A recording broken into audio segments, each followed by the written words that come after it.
அல்லாஹு தாலா நம்முடைய உம்ராவை அல்லாஹ் பொருந்திக் கொள்வானாக.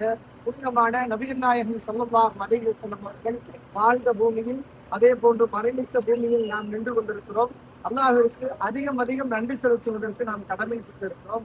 அல்ஹம்துலில்லாஹ். நபிகள் நாயகம் ஸல்லல்லாஹு அலைஹி வஸல்லம் அவர்களுடைய வாழ்க்கையிலே அவர்களுக்கு உறுதுணையாக இருந்த அபூபக்கர் சித்தீக் ரலியல்லாஹு அவர்களுடைய வாழ்க்கை வரலாறை பற்றி நாம் எடுத்து பார்த்தோம் என்று சொன்னால், நபிகள் நாயகம் ஸல்லல்லாஹு அலைஹி வஸல்லம் அவர்கள் ஒரு கட்டத்தில் சொல்வார்கள், நான் எல்லோருக்கும் எல்லாவற்றையும் ஈடுபடுத்தி கொடுத்து விட்டேன், ஆனால் இல்ல அபூபக்கர் ஹதீஜா, அபூபக்கருக்கும் ஹதீஜாவிற்கும் என்னால் எதையும் ஈடுபடுத்தி கொடுக்க முடியவில்லை என்பதாக நபிகள் நாயகம் ஸல்லல்லாஹு அலைஹி வஸல்லம் அவர்கள் சொல்லியிருப்பார்கள்.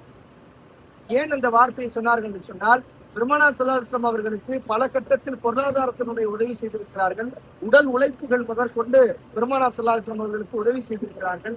அண்ணனம் பெருமானாருக்கு எந்த விதமான சஞ்சகங்கள், கஷ்டங்கள், துன்பங்கள் எது வந்தாலும் முதலில் நிற்பது யாருங்க? அபூபக்கர் சித்தீக் ரலியல்லாஹு அன்ஹு. பெருமானார் ஸல்லல்லாஹு அலைஹி வஸல்லம் அவர்கள் என்னங்க, அவர்களுக்கு அபூபக்கர் சித்தீக் என்ற பெயர் சூட்டப்பட்டது எதற்காக என்று சொன்னால், மேராஜனுடைய பயணம் சென்று வந்தார்கள். மேராஜனுடைய பயணத்தை பெருமானார் ஸல்லல்லாஹு அலைஹி வஸல்லம் அவர்கள் சென்று வந்துவிட்டு என்னங்க, விண்வெளிக்கு போயிட்டு வந்தது பின்னாடி மக்கள்கிட்ட சொல்லும் போது யாரும் நம்பவில்லை.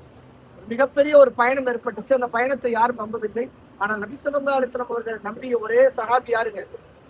அபூபக்கர் சித்தீக் ரலியல்லாஹு அன்ஹு. அதனாலதான் அவங்களுக்கு பேர் என்ன? அபூபக்கர் சித்தீக். சித்தீக்னா உண்மையாளர் என்று அர்த்தம். அப்படிப்பட்ட அபூபக்கர் சித்தீக் ரலியல்லாஹு அவர்கள் கேட்டார்கள் பெருமானார் ஸல்லல்லாஹு அலைஹி வஸல்லம் அவர்கள், சொர்க்கத்தினுடைய அனைத்து வாசலும் நுழையக்கூடிய நபர் யாரும் இருக்கிறாங்களா அப்படின்னாரு. அதாவது இப்ப நோன்பாளிகள் ரையான்ற வாசல் வழியாக நுழைவாங்க. அதே மாதிரி பாபு சதக்கா செஞ்சவங்க சதக்காவுடைய வாசல் வழியா நுழைவாங்க. இப்படி ஒவ்வொரு அந்தஸ்துகள் இருக்கிறது. ஆனால் சொர்க்கத்தினுடைய அனைத்து வாசலும் நுழையக்கூடிய மனிதர் யாரும் இருக்கிறாங்களா அப்படின்னு சொல்லி ரசூலுல்லாஹி நம்மகிட்ட கேட்டாங்க. அபூபக்கரே நீங்கள் இருக்கிறீர்கள் என்பது ஆன்சர். அபூபக்கர் அவர்கள் சொர்க்கத்தினுடைய அனைத்து வாசல் நுழையக்கூடிய ஒரு அற்புதமான ஒரு சஹாபி. பெருமானார் ஸல்லல்லாஹு அலைஹி வஸல்லம் அவர்களுக்கு அல்லாஹ்வே பெயர் சூட்டிய, அதாவது சாஹிப், தோழர், உற்ற தோழர் என்ற பெயர் யார் கொடுத்ததுங்க? அல்லாஹ் கொடுத்தது. ஏன்னா அந்த காரே சௌர் என்று சொல்லக்கூடிய அந்த புகையில இருந்த உங்களுடைய தோழர் என்பதாக திருக்குறான் சொல்லுது.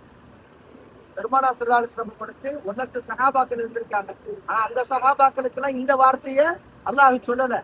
தோழர் என்ற வார்த்தையை யாருக்கு மட்டும் பயன்படுத்துறான்? அபூபக்கர் சித்தீக் அவங்களுக்கு பயன்படுத்துறான். அப்ப அப்படிப்பட்ட அபூபக்கர் சித்தீக் ரலியல்லாஹு அவர்கள் நினைவாக, அவர்களுடைய நினைவாக கட்டப்பட்ட பள்ளிவாசல் தான் மஸ்ஜித் அபூபக்கர். அதைத்தான் நம்ம பார்த்துட்டு இருக்கோம். முதலாவதாக நம்முடைய இருப்பிடத்திற்கு அருகாமையில் இருக்கக்கூடிய முதல் பள்ளிவாசல் என்ன? இங்க அபூபக்கர் சித்தீக் ரலியல்லாஹு அவர்களுடைய நினைவாக கட்டப்பட்ட இந்த பள்ளிவாசல். இங்கு 3 விதமான பள்ளிவாசல் இருக்கிறது. அதுல முதலாவது இந்த இடத்துல இருக்கிறது